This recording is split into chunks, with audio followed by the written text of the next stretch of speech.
Nesta aula, vamos iniciar o estudo da disciplina de eletrônica propriamente dito, a partir da apostila que nós adotamos para a disciplina, que está disponível lá no site, na plataforma Moodle e no site do professor Humberto. A apostila é a apostila versão 2020, que foi atualizada hoje, dia 6 de novembro de 2020. A eletrônica moderna, ela é implementada, os componentes que estão presentes nos circuitos da eletrônica são feitos a partir de materiais semicondutores. Mas o que é a eletrônica?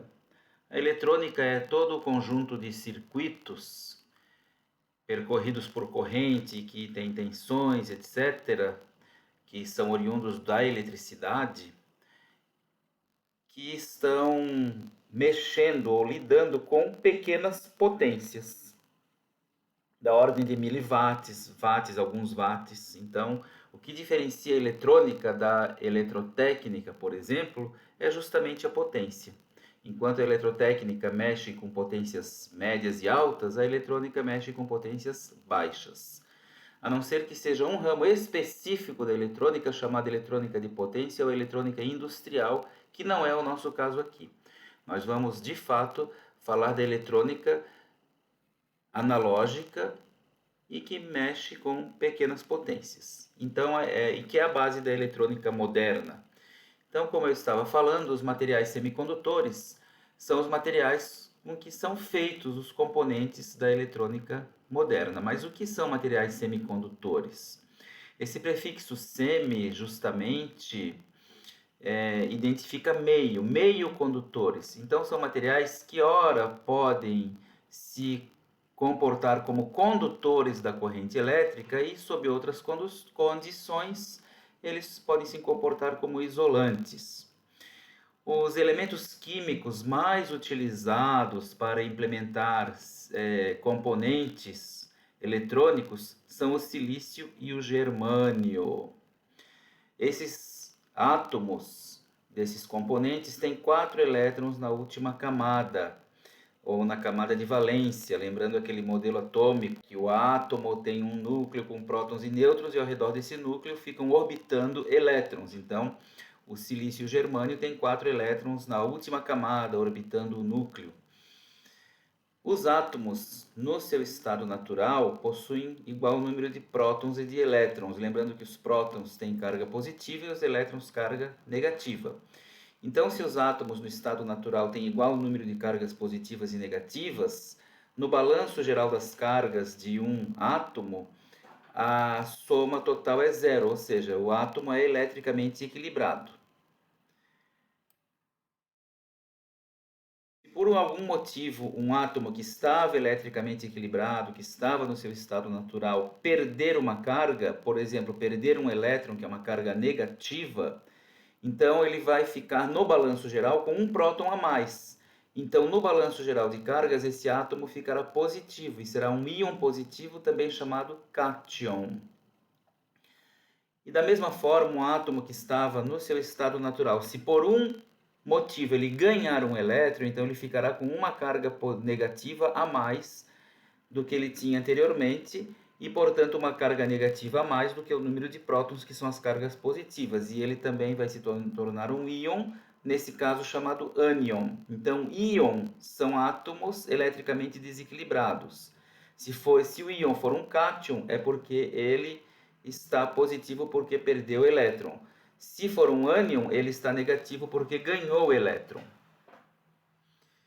Ocorre que tanto o silício quanto o germânio, para se tornar mecanicamente estáveis, para formar moléculas e formar uma substância, um corpo de uma substância de silício ou de germânio, eles sonham em ter 8 elétrons na última camada, mas eles só possuem 4 elétrons na última camada. Então, o que é que eles fazem para resolver este problema? Então, aqui nós temos uma imagem de um cristal de silício. Então, percebam, aqui neste círculo cinza está representado um átomo de silício. Essa bolinha branca é o seu núcleo e essas 4 bolinhas pretas são os 4 elétrons da camada mais externa deste átomo de silício. Este átomo sonha em ter 8 elétrons na última camada. Então, o que ele fala para o átomo vizinho dele, para esse que está aqui onde está o cursor? Você me empresta um elétron? Aí esse átomo aqui responde para o primeiro: eu empresto, desde que você também me empreste um elétron. Então, entre esses dois átomos aqui, vai ocorrer um empréstimo de elétron. É como se este elétron aqui também pertencesse ao átomo vizinho e como se este aqui pertencesse ao átomo que pediu o elétron emprestado. Isso também ocorre com os outros átomos nas vizinhanças deste átomo de silício inicial. Por essa forma, é como se este átomo aqui, além dos 4 elétrons que ele já possuía, por empréstimo ele ganha mais 4 elétrons. Então ele fica com 8 elétrons ao redor dele. A mesma coisa o seu vizinho, então eles vão estabelecer ligações com os vizinhos chamadas de ligações covalentes. Covalentes por quê? Covalente equivale para ambos. Então esses elétrons aqui pertencem tanto ao átomo de um lado quanto ao átomo de outro lado. Assim é como eles simulam uma situação como se todos os átomos tivessem 8 elétrons na última camada. E se forma então uma rede chamada de rede cristalina de átomos de silício. Isso ocorre porque, repito, ele só tem 4 elétrons na última camada. E sonham em ter 8 elétrons na última camada. Tudo isso que acontece com o silício também acontece com o germânio. Então, o silício e o germânio são os materiais mais adequados para que a gente possa fazer cristais semicondutores e que são largamente utilizados na eletrônica. Na eletrônica, basicamente, se utiliza o silício porque o germânio é caro. Aqui se formou um cristal e a gente pode perceber que esse cristal aqui tem somente átomos de silício. Então, esse cristal que tem um só tipo de átomo é denominado de cristal intrínseco ou também cristal puro. Ocorre que esta situação que está aqui em cima, com todas as ligações bonitinhas, todos os átomos ligados entre si, só vai ocorrer se esses átomos estiverem em repouso. E a temperatura de um corpo é uma medida da agitação dos átomos em torno do seu ponto médio. Então, se todos os átomos estiverem parados, nós estamos na temperatura que se denomina zero absoluto, que em graus Celsius é menos 273 graus Celsius, ou em Kelvin é 0 Kelvin. Na natureza não existe essa temperatura. Os corpos sempre estão acima dessa temperatura, portanto, os átomos sempre estão vibrando em torno do seu ponto médio. E essa agitação dos átomos em torno do seu ponto médio vai fazer com que essas ligações aqui comecem a vibrar também. E se a temperatura aumenta bastante, é possível que algumas dessas ligações se rompam. E aí nós vamos ter esta situação aqui.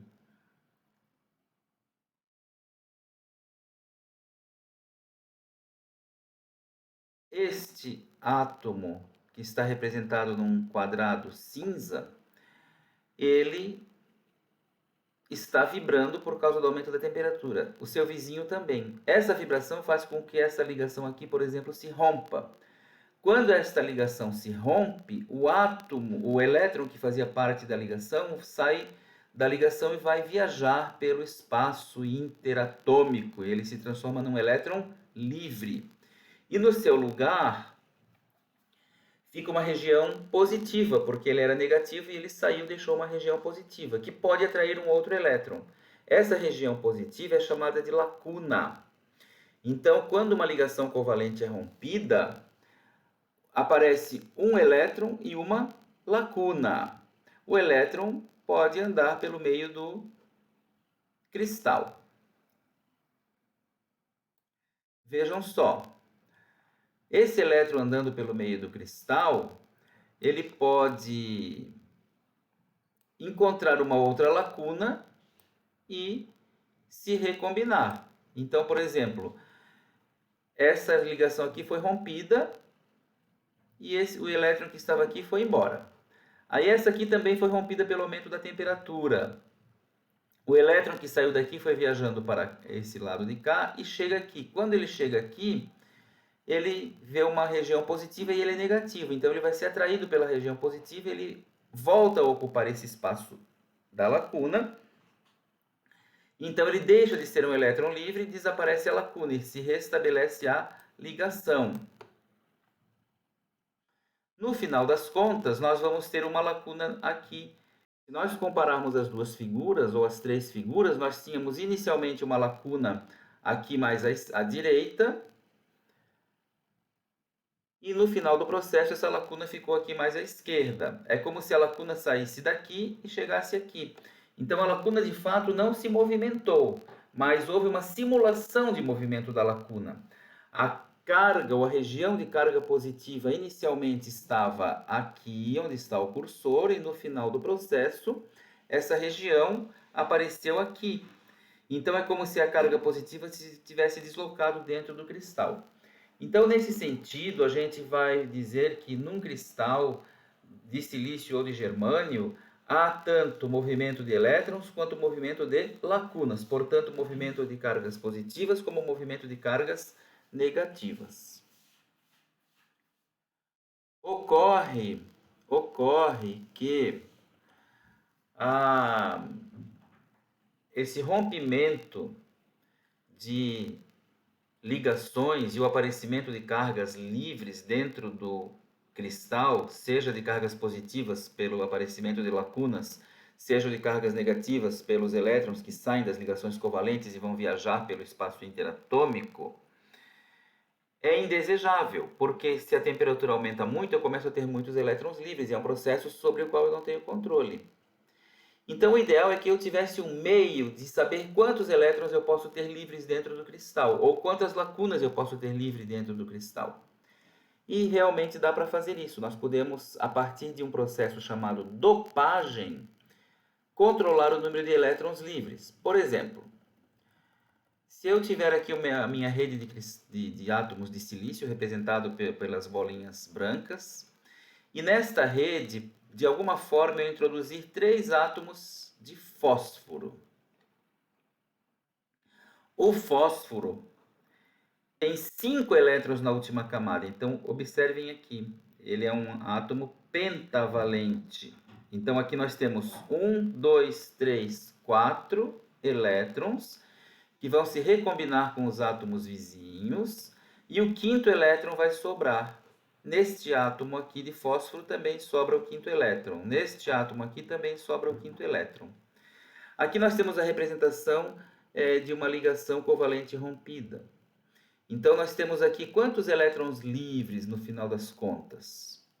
Nós vamos ter 1, 2, 3 elétrons livres por causa da dopagem, por causa dos átomos de fósforo que eu inseri na rede, mais um elétron livre, 4 elétrons livres, porque uma ligação se rompeu. E eu tenho só uma lacuna, só uma carga positiva. Então, a gente vê claramente que a gente tem mais cargas negativas do que cargas positivas. Então, a gente vai dizer que, para esta situação, os átomos de fósforo são impurezas que a gente introduz no cristal e são impurezas doadoras de elétron para o cristal. Então, elas vão doar elétrons para o cristal vai ficar com um número maior de elétrons do que de lacunas, portanto, um número maior de cargas negativas do que cargas positivas livres, e, portanto, um cristal do tipo N, N de negativo. Então, o cristal do tipo N vai ter mais elétrons do que lacunas livres, por causa da inserção de átomos pentavalentes, que são impurezas doadoras na estrutura do cristal. Então, assim, a gente vai formar um cristal com um excesso de cargas negativas. As cargas negativas, como estão em maior número, elas são chamadas de portadores majoritários do tipo N, porque são negativos. E as cargas positivas, que são algumas lacunas somente, que aparecem por causa do rompimento de ligações, são, nesse caso, chamados de portadores minoritários. O cristal que recebeu impurezas, ele agora não é mais chamado cristal intrínseco ou puro, ele é chamado de cristal extrínseco.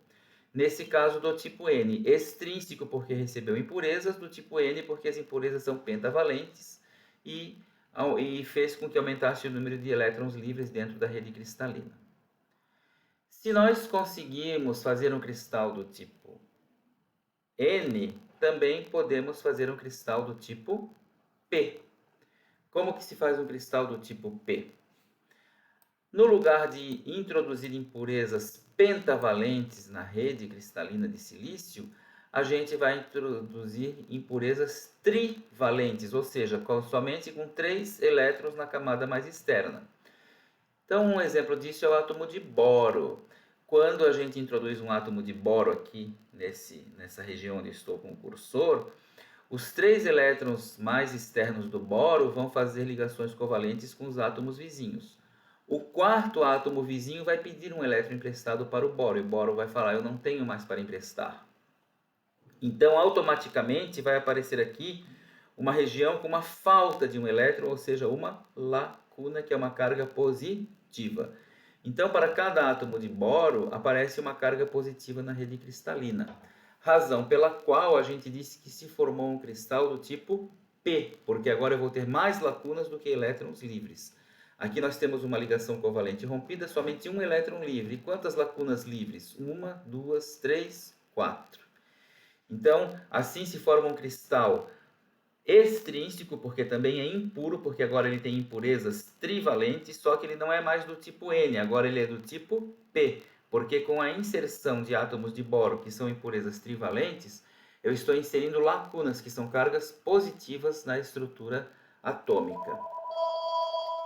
Agora que nós já vimos o que é cristal do tipo N e do tipo P, vamos pensar o seguinte, vamos pegar um cristal do tipo P, que está aqui nesse lado, vejam só, temos vários átomos de boro aqui inserindo lacunas no cristal, portanto tem um excesso de cargas positivas no cristal do tipo P, e vamos juntar esse cristal do tipo P com um cristal do tipo N do outro lado. Está aqui, cristal do tipo N. Então, temos nesse lado aqui vários átomos de fósforo que são pentavalentes.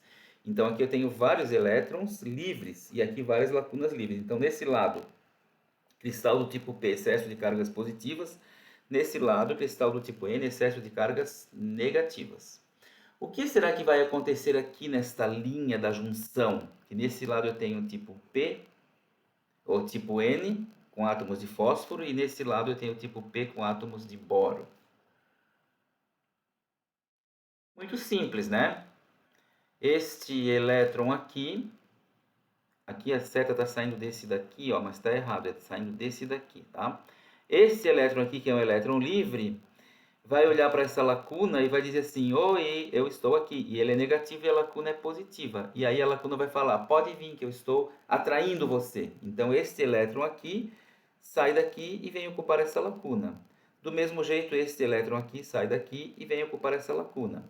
Aí esse elétron aqui enxerga essa lacuna. Então ele vai sair daqui e vem ocupar essa lacuna. Esse aqui sai daqui e vem ocupar essa lacuna.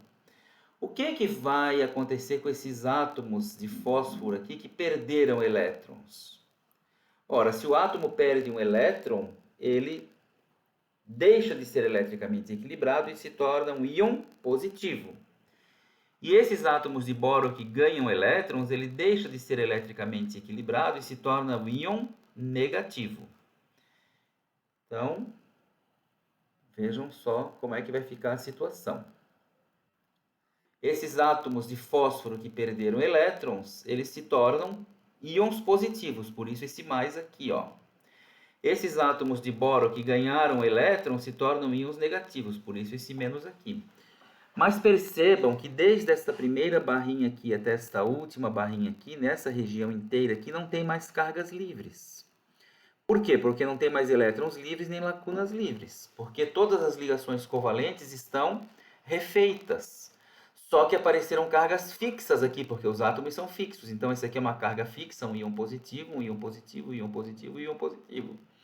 E aqui, íon negativo, íon negativo, íon negativo e íon negativo. Então, vai aparecer uma região aqui, próxima à junção do cristal do tipo N com o cristal do tipo P, que é isolante, porque não tem mais cargas livres, portanto é isolante. porque para ser condutor tem que ter cargas livres para formar corrente elétrica. Então, esta região aqui é isolante. E aí este elétron que está aqui vai enxergar esta lacuna aqui adiante, ó. E aí ele vai falar: eu quero ir para lá. Só que ele não consegue mais ir para lá. Por quê? Porque aqui tem uma grande região negativa que não vai permitir com que a carga negativa atravesse. Ela pode chegar a tentar atravessar, mas ela volta. Ela é repelida pela região negativa, porque a carga negativa com o negativo se repelem. Então, este processo vai acontecer assim. Alguns elétrons saem do átomo de fósforo e vão para o boro, e esse processo então vai formar uma região negativa aqui que vai impedir que mais elétrons saiam dos átomos de fósforo e continuem aí para os átomos de boro, até que essa situação se estabiliza. Então vai se formar aqui uma região chamada região de depressão ou barreira de depressão, que é uma região isolante. Dessa linha para cá eu tenho um cristal do tipo N com cargas livres, dessa outra linha para o outro lado uma região do tipo P com cargas livres, mas dentro dessas duas linhas aqui, ó, dentro dessa região onde eu estou passeando com o cursor, não tem cargas livres, tem cargas fixas, chamada de barreira de depressão. Muito bem, se nós conectarmos um multímetro com o mais aqui nesse ponto e com o menos nesse outro ponto, e nós medirmos a tensão que vai aparecer deste ponto até este ponto, se o cristal for de silício, essa tensão é mais ou menos de 0,6, 0,7 volts. Se for de germânio, é mais ou menos 0,2, 0,3 volts. Esta tensão é chamada de tensão de limiar, ou tensão de condução, ou potencial de contato da barreira de depressão. Tem vários nomes. Então, se nós fôssemos resumir tudo isto, né? Essa figura aqui indica bem o que está acontecendo, ó. Aqui nós temos o cristal do tipo P, aqui o cristal do tipo N. Esses sinaizinhos de mais aqui, ó, são os átomos de fósforo que perderam elétrons, e esses de menos são os átomos de boro que ganharam elétrons. Essa região é isolante, por isso, ó, região com íons negativos sem cargas livres, região com íons positivos sem cargas livres. Daqui até aqui, onde tem essa chave, ó, daqui até aqui, é a barreira de depressão. E se nós medimos o potencial daqui até aqui, chamado V' ou VL, nós temos então a tensão da barreira de depressão, que vale 0,7 para o germânio, para o silício, e 0,2 para o germânio. Vejam que no lado do cristal do tipo P tem alguns elétrons, algumas cargas negativas por causa de ligações covalentes rompidas. E tanto no cristal do tipo N, o excesso é de elétrons, mas tem algumas cargas positivas pelas ligações covalentes rompidas. Então, como aqui nós temos mais cargas positivas, a gente fala que as lacunas são os portadores majoritários, porque estão em maior número. E os elétrons são os portadores minoritários, porque estão em menor número. Do mesmo jeito do lado de cá. Aqui, como os elétrons estão em maior número, eles são os portadores majoritários. E as lacunas, que estão em menor número, são os portadores minoritários. Portadores de quê? De carga elétrica. E que podem formar uma corrente, desde que tenham um movimento ordenado de cargas para um lado ou para o outro. Então, vamos ver o que é o diodo semicondutor. O diodo semicondutor nada mais é do que tudo que nós vimos até agora, a junção PN, com a barreira de depressão que vai se formar, desde que nós conectemos um fiozinho no lado P e um fiozinho no lado N. O fiozinho do lado N é chamado terminal de catodo e o fiozinho do lado P, o terminal de anodo. Então, esse aqui é a estrutura interna de um diodo. Se nós formos no laboratório pegar um diodinho, lá nós vamos ver que o diodo é um pequeno cilindro preto com uma barrinha branca aqui, ó, indicando o terminal de catodo. E aqui está o símbolo do componente que nós vamos desenhar nos circuitos. Então, quando nós desenharmos esse símbolo aqui, o anodo é o lado que tem mais cargas positivas, o catodo o lado que tem mais cargas negativas. Como é que a gente vai ligar isso num circuito? Muito simples. Ou nós vamos fazer o anodo positivo e o catodo negativo, ou ao contrário, o catodo positivo e o anodo negativo. Então, só tem duas maneiras de a gente impor tensões ao nosso componente. mais no A e menos no K, ou mais no K e menos no A. Conforme nós fizemos isso, nós estaremos polarizando o componente. E conforme nós polarizarmos o componente, ele vai ter um comportamento distinto, principalmente em relação à passagem da corrente elétrica. Então vamos ver como é que a gente faz isso. Quando nós fizermos o anodo mais positivo que o catodo, vejam que aqui eu estou ligando uma fonte de tensão com o mais no anodo e o menos no catodo. Então, estou fazendo o anodo mais positivo do que o catodo. Então, nós estamos na situação de polarização direta do diodo.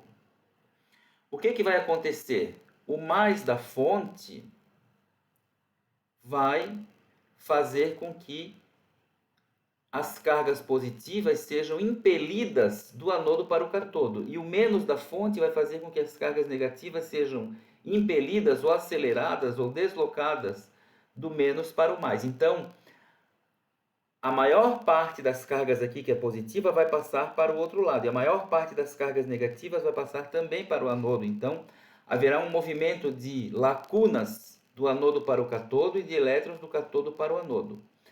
Como esses são portadores majoritários de carga, aqui as lacunas são majoritárias nesse lado e nesse lado são os elétrons majoritários, haverá um movimento simultâneo de lacunas e de elétrons, só que nesse caso tanto os elétrons quanto as lacunas são portadores majoritários. Então haverá uma circulação de uma grande corrente por dentro do diodo e o diodo praticamente vai se comportar como um curto-circuito. Para tudo isso acontecer, é necessário que a fonte de tensão aplicada sobre o componente tenha uma tensão maior do que aquele 0,607, que vai ficar para um diodo feito de silício, ou 0,203 para um diodo de germânio.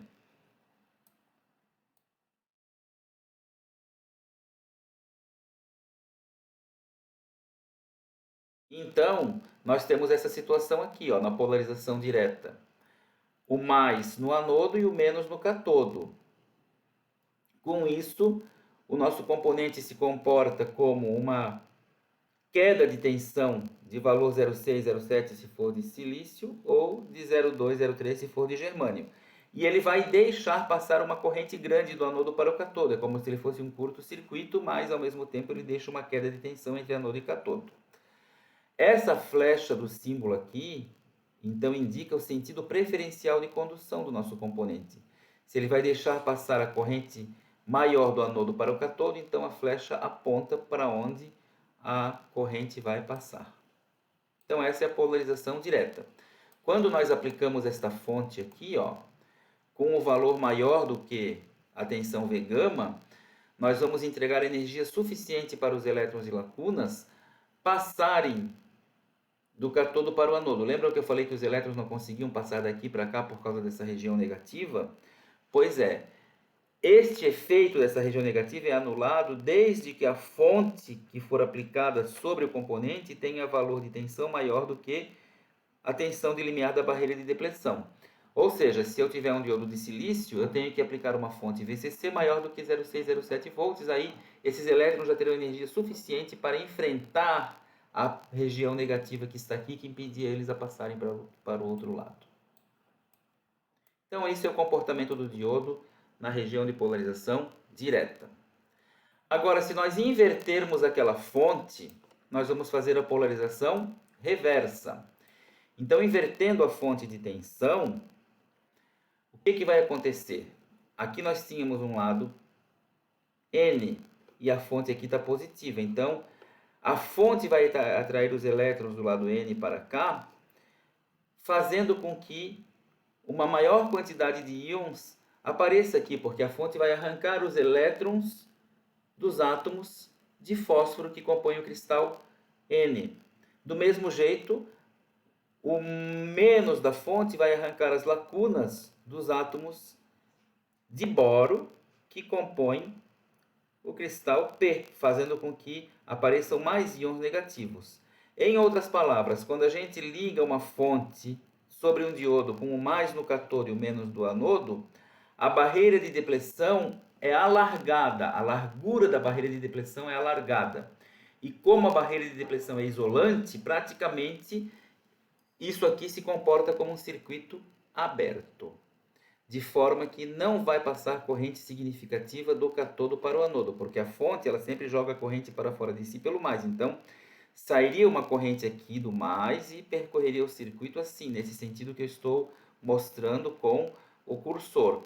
Só que essa corrente vai ser muito pequenininha, só mesmo por causa de algumas cargas positivas que tem no lado N, por causa do rompimento de ligações covalentes, e algumas cargas negativas por causa do rompimento de ligações covalentes no lado P.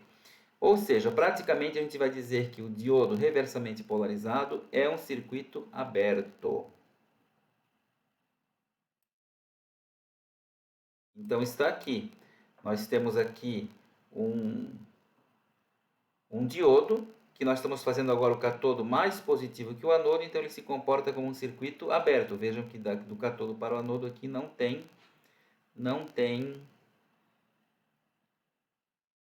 contato elétrico.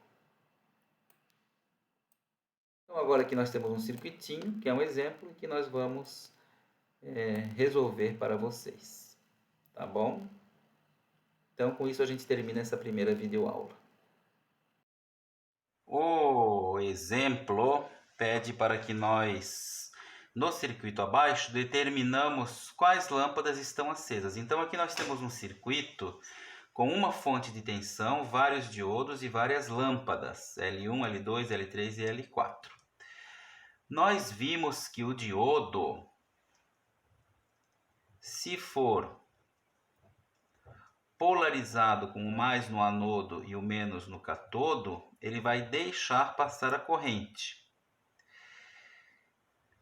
Se ele for polarizado com o mais no cátodo e o menos no anodo, passará uma pequena corrente chamada I0, que é aproximadamente 0 amperes, não sendo suficiente para nada, para acender lâmpada, nem para acionar nada, é uma corrente muito pequena. Então, de fato, nós estamos vendo que o diodo ele só vai permitir passagem de corrente do anodo para o cátodo. Do cátodo para o anodo ele não permite a passagem. Ora, num circuito com uma só fonte de tensão, a gente sabe que a fonte vai jogar a corrente para fora de si pelo mais. Então agora vai caber a gente analisar quais diodos permitirão a passagem da corrente e quais lâmpadas estarão percorridas por corrente, que essa é a condição para que a lâmpada acenda. Então essa corrente chega aqui neste nó, ela tem dois caminhos para seguir, para baixo e para a direita. Para baixo, neste sentido, do cátodo para o anodo, o diodo permite a passagem da corrente? Não, porque nós estamos nessa situação. A corrente está tentando passar do cátodo para o anodo, então o diodo não permite. A ligação deste diodo com esta lâmpada é uma ligação em série. Então, se esse diodo não permite passagem da corrente aqui, a corrente nesse diodo é 0 amperes. Como ele está em série com a lâmpada, a corrente na lâmpada também será 0 amperes. Então, a L1 vai ter uma corrente IL1 de 0 amperes e, portanto, ela não acende. Vamos analisar o restante da corrente que vem para cá. Esta corrente chega neste nó aqui. Uma parte tenta descer e a outra parte tenta ir para lá. Porque no circuito a corrente sempre vai sair do mais da fonte e ser atraída para o menos da fonte. Então, chegando aqui neste nó, a parte que tenta descer, esse diodo deixa passar a corrente? Deixa. Esta corrente que desce aqui, ela vai passar pela lâmpada 2, porque os dois estão em séries, então é o IL2. Então, a gente pode dizer aqui que na lâmpada 2 vai ter um IL2 que é diferente de 0 amperes e, portanto, a lâmpada 2 acende. Agora, vamos analisar esta última pedacinho de circuito aqui, que aqui nós já analisamos essa corrente que tenta vir para cá. Esse diodo vai deixar passar corrente aqui? Vai, porque nós estamos nessa situação, então aqui vai passar corrente. E essa corrente chega aqui, esse diodo deixa passar, também vai, porque é a mesma situação, aqui e aqui. Então, neste ramo do circuito aqui vai passar corrente. Esses 4 elementos aqui do circuito estão em série, portanto, a corrente que passar aqui vai ser a mesma que passa aqui, a mesma que passa aqui, a mesma que passa aqui. Então, aqui no IL3 vai passar uma corrente que eu vou chamar de IL3, e que vai descer aqui e que vai passar pela lâmpada 4, que eu vou chamar de IL4. A gente claramente vê aqui que o IL3 é igual ao IL4, porque é a mesma corrente que está saindo daqui e vem para cá. Então, a gente pode dizer assim, lâmpada 3 e lâmpada 4 são percorridas por IL3, que é igual a IL4, que é diferente de 0 amperes, e, portanto, essa lâmpada acende. Então, nesse circuito, quem é que vai acender? A lâmpada 2, a lâmpada 3 e a lâmpada 4. Quem não vai acender? A lâmpada 1, porque o diodo que está em série com a lâmpada 1 bloqueia a corrente e por ela não passará corrente. Então vejam que esse é um exemplo que sempre cabe à análise se o diodo está deixando passar corrente ou não. Se ele está deixando passar corrente é porque ele está diretamente polarizado. Se ele não está deixando passar corrente é porque ele está reversamente polarizado. A gente poderia dizer que esse diodo aqui é reversamente polarizado, por quê? Porque o mais da fonte está aqui, por esse caminho ele também se estabelece aqui. Então aqui é o ponto mais positivo do circuito, porque aqui também é. Então esse diodo está com um mais no cátodo, portanto está reversamente polarizado. Já o mais da fonte se estabelece aqui pelo mesmo caminho, é tudo o mesmo nó. Então o mais está no anodo, e o mais no anodo faz com que ele seja diretamente polarizado, e aqui também o mais está no anodo. Vejam, esse lado aqui é mais positivo que esse, porque aqui essa parte de cima está sob a influência do mais da fonte, e aqui está sob a influência do menos da fonte, então esse aqui também está diretamente polarizado. De fato, a gente não precisa fazer essa análise onde está o mais, onde está o menos, basta fazer análise por onde a corrente vai passar, se o diodo deixa passar a corrente ou não.